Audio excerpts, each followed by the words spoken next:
Bonjour madame. Bonjour monsieur. Vous êt l'administratrice d'AgriBioVar. Une des administratrices. Est-ce que vous pouvez me présenter cette association? Alors c'est une association qui existe depuis 1997 et qui regroupe les producteurs bio du Var, aussi bien viticulteurs que maraîchers, producteurs de plantes médicinales, etc. C'est votre cas, hein? Vous êtes productrice de plantes médicinales. Tout à fait, en bio. Quel intérêt d'avoir du bio? En tout cas, en ce qui concerne les plantes médicinales, comme on fait des huiles essentielles qui sont des concentrés de chimie, on préfère avoir un produit pur plutôt que contaminé par des herbicides ou autres. Et en règle générale, l'agriculture bio, c'est quand même pour protéger nos cours d'eau en particulier, nos terres en général, laisser quelque chose de propre, entre guillemets, à nos enfants, et surtout protéger aussi la santé des consommateurs en évitant l'absorption de produits chimiques. Combien de producteurs bio sont présents sur le salon, sur le stand de Terre du Var? Nous, sur le stand d'AgriBioVar, on représente à peu près une vingtaine de producteurs, sachant que dans le Var, il y a à peu près 330 producteurs bio. Ah, 330 producteurs, c'est donc une grosse filière maintenant. C'est une grosse filière et qui est en extension. On est parmi les premiers départements français en bio avec une surface agricole de 9%. Contre une moyenne nationale d'environ de 3% de surface agricole. Quel est l'intérêt d'être présent au Salon de l'Agriculture? Essayer de faire connaître la bio, essayer de démontrer qu'on peut consommer bio sans consommer forcément plus cher, communiquer sur la bio et faire voir aux consommateurs qu'on peut consommer la bio sans dépenser plus d'argent. Oui, c'est ce que j'allais vous dire. Il y a une idée reçue qui laisse croire que le bio, c'est obligatoirement plus cher. Mais c'est faux.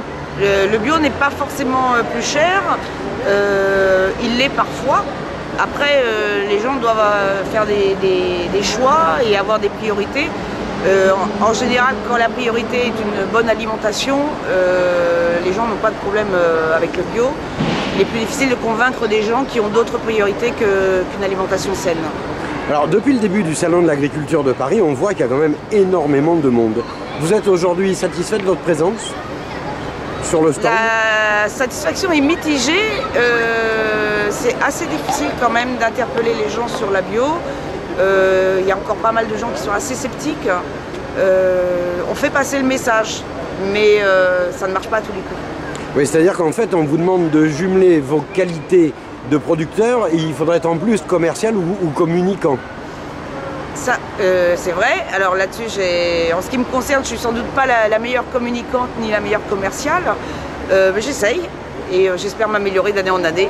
Eh bien écoutez madame, c'est ce qu'on vous souhaite et je vous remercie. Merci monsieur.